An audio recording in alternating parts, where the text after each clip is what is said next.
بسم اللہ الرحمن الرحیم۔ السلام علیکم ڈیئر اسٹوڈنٹس۔ آج ہم سر فرانسس بیکن جو ہیں ان کا ایک ایسے ہے آف ڈیتھ، اس کو ڈسکس کریں گے۔ اگر ابھی تک آپ نے میرے چینل کو سبسکرائب نہیں کیا تو چینل کو سبسکرائب کر لیجئے تاکہ آپ کو اس طرح کی مفید ویڈیوز ملتی رہیں اور آپ اسی طرح سے اس کا استفادہ اس سے حاصل کرتے رہیں۔ تو اب آف ڈیتھ کا آپ کو مین آئیڈیا بتا دیتا ہوں، کریکس بتا دیتا ہوں، اس کا انٹروڈکشن کہہ لیجئے، اس کا خاکہ کہہ لیجئے، اس کا خلاصہ کہہ لیجئے، وہ میں آپ کو آج بتاتا ہوں۔ یہ جو مضمون ہے آف ڈیتھ، اس میں سر فرانسس بیکن کہتا ہے کہ لوگ دو بڑی وجوہات کی بنیاد پر موت سے ڈرتے ہیں۔ اس بات سے، یعنی ایک نمبر اگر کہیں، اس بات سے بے خبری کہ مرنے کے بعد انسانی روح کے ساتھ کیا ہوتا ہے، اور دوسری جو بات ہے، یعنی دوسری جو وجہ ہے، وہ ہے روایتوں اور کتابوں کے مطابق مرنے کے بعد روح کو شدید جو اذیت ملتی ہے، اس اذیت کے ملنے کا جو خوف ہے۔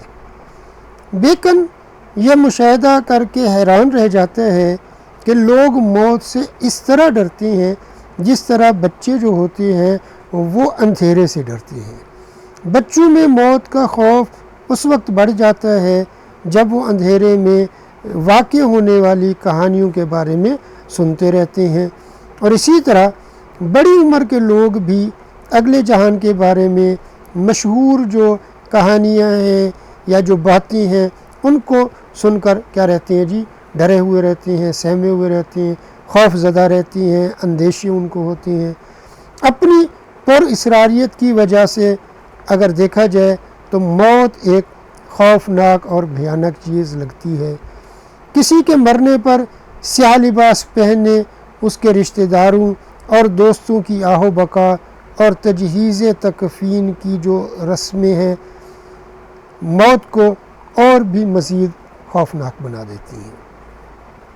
اگرچہ عموماً موت سے ڈرنے کی کوئی وجہ نہیں ہوتی، لیکن بہت سے لوگ اپنی موت کے بارے میں کبھی سوچتے نہیں ہیں۔ بے اعتقادی اور جو توہمات ہیں، سپرسٹیشنز ہیں، وہ بھی موت کو ایک خوفناک چیز بنا کر پیش کرنے میں اہم کردار ادا کرتے ہیں، حالانکہ موت تو زندگی کے خاتمے کا ایک قدرتی اور اٹل عمل ہوتا ہے۔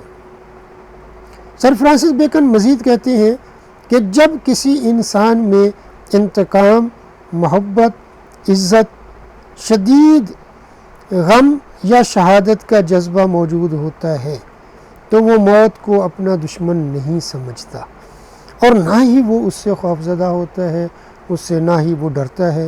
کچھ لوگوں کا یہ خیال ہے کہ وہ بابا آدم اور اماں حوا کی غلطیوں کی جو سزا ہے ان کی وجہ سے موت کا شکار ہوتے ہیں، کیونکہ وہ علم کے درخت جو تھا اس کا ممنوع پھل کھا کر اس دنیا میں موت لانے کا باعث یا سبب بنے، اور نہ انسان اگر وہ یہ غلطی نہ کرتے تو انسان جو ہے وہ لافانی ہوتا، اور کیونکہ انہوں نے وہ غلطی کر لی تو انسان اب کیا ہو گیا ہے، فانی ہو گیا ہے۔